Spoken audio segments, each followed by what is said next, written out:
I'm certainly excited about the season being here.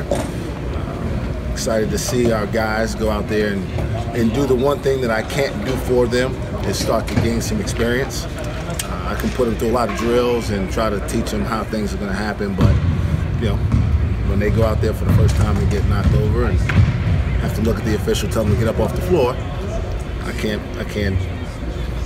do that for them. So I love the group. I think they have great potential long term, but we're at a phase where this is a team that will look much different than last year's team because of the lack of experience.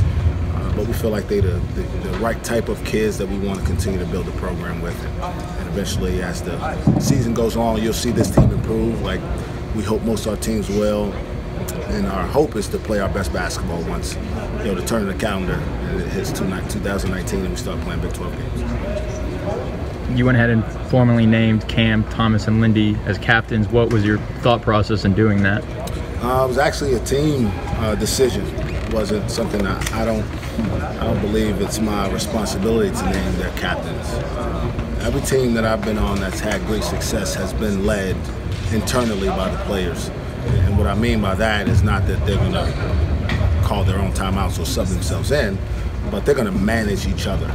They're going to manage what happens in our locker room. They're going to be able to manage, whatever issues may come up, so that, as a unit, they can achieve what they've set as goals for themselves. And my job is to help them, in the games, but also help them prepare how to get through some adversity.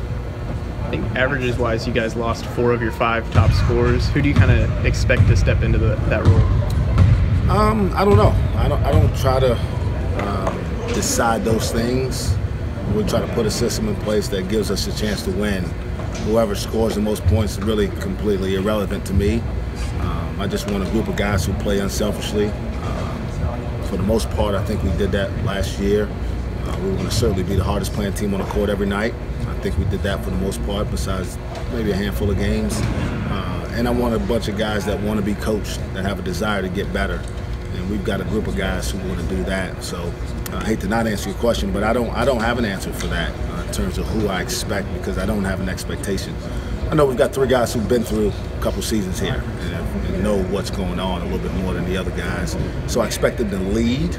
I don't necessarily expect them to score all the points, but I expect them to help the other guys figure out how to help us win.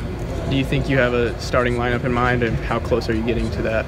I'm not close at all. In fact, I'd say this is probably the first time that in my career that I didn't have a really good idea of who would start or who I thought would start. And I think that's healthy at this point because it creates a lot of competition internally. And there's no sense of complacency or comfort with anybody on our team. But I think there's also an understanding that everybody's going to have opportunity. No one feels like they're going to get dismissed here in the early part of the season.